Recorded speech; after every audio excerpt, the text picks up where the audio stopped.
Hello, hello, hello, and welcome back again to another gameplay video. Sticking with the Inner Sphere stuff, this is the Uziel. This is the Mech Lab look at it. This is the special variant, that's why it has the green camo. Weapons-wise, pretty much the same, changed up a couple of bits and pieces. Tried to add a tiny little bit more armor. I think I used light ferro just to give me a little bit more armor. I had encountered a bug using ferro where it then said I used too many slots, and yeah, it was very confusing. And I was glad that I managed to get it working in the end. It was a bit of a pain in the ass.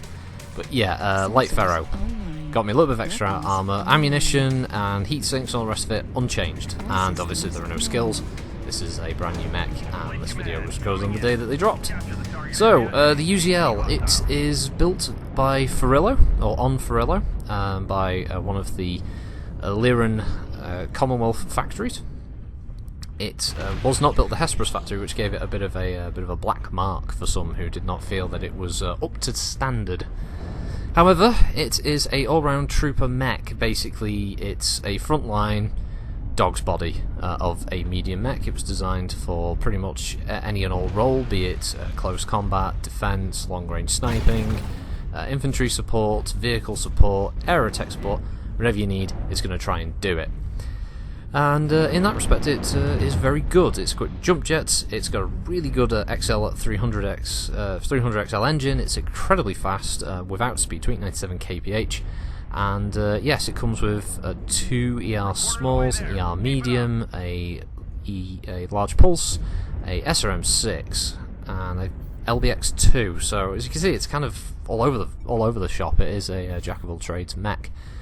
It's also interesting, it's one of the actual 3060s era mechs that was revealed for the Inner Sphere side of things. This is including the exclamation pack, as I like to call it. So where the escalation pack has the Night Star in there as the assault mech, which again is another Inner Sphere Star League era assault, not a 3060 Civil War era assault for some reason.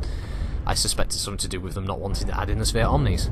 So the Uziel was built in, I believe, in 3065. It saw action for both sides in the Civil War between Davian and Liran Commonwealth, or House Steiner. As such, although that event isn't really covered in this update, it's called Civil War, but there's nothing to do with the Fedcom Civil War. I guess they're just trying to theme it around the time period. So as such, it's a pretty decent mech.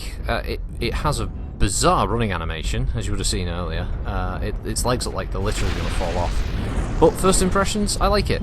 The arms are quite high mounted, which is great for the weapons equipped there. The SRM is a nice high mount above the head. It's very distinct. Its profile will definitely give it away at any range.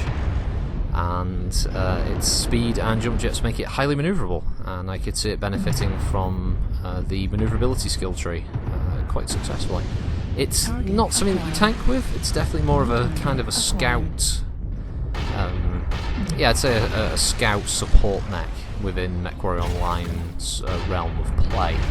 It has a decent number of hard points that are spread around the mech, although personally I think the hitboxes were a little bit crazy, and I think with an XL engine it can pop quite easily, although as we know, light fusion engines are likely to become the default for a lot of Inner Sphere battlemechs, both old and new anyway. You may have seen lasers coming through the floor before. That was laser AMS.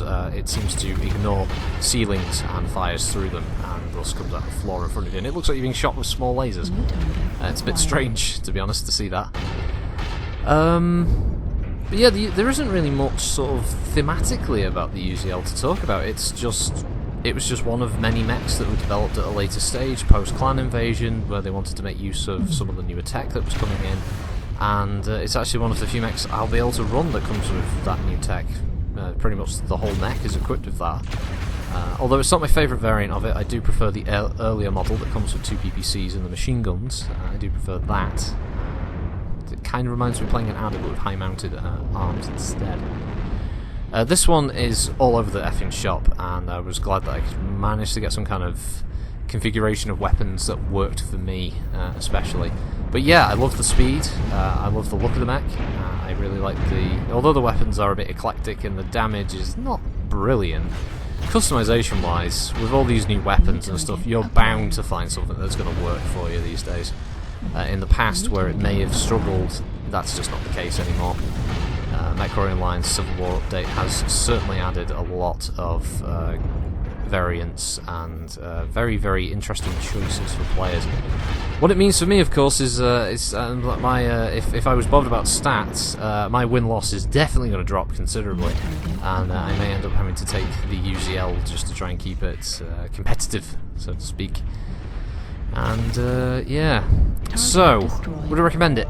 Yes, it's a cool mech. If you're on the fence about buying one of these packs and the mediums are your thing, the Uziel is not a bad choice. It's got some decent builds. PGI created a few of their own builds because, well, to be fair to them, actually, there's only the 8, I think it's the 8S, and that uses tech that isn't in the game. So they literally only had 2 legit versions they could pick. And that's it. So there are a few PGI variants in there. If you want to buy a pack that has them as reinforcements, you can. The standard pack comes with the normal ones, the 3S and the 2S, I believe. They're all legit, and they've got a nice layout. An emphasis on energy and missile. No real emphasis on ballistics with the Uziels. Although I say that actually, and then the other one's got machine guns. So yeah, I'm talking out my arse. There's a nice view of it outside again. Now I get to beat up. Weird looking mech. I really like it though. So yeah, this one's about to wrap up, and I'm going to cough in a minute. Oh, sorry. This is the end of the round. I really like it. As I said, it's cool mech. Nice to see it sort of updated for the modern times. And I hope you guys enjoy it. Thanks for watching, and I'll see you in the next one. Bye.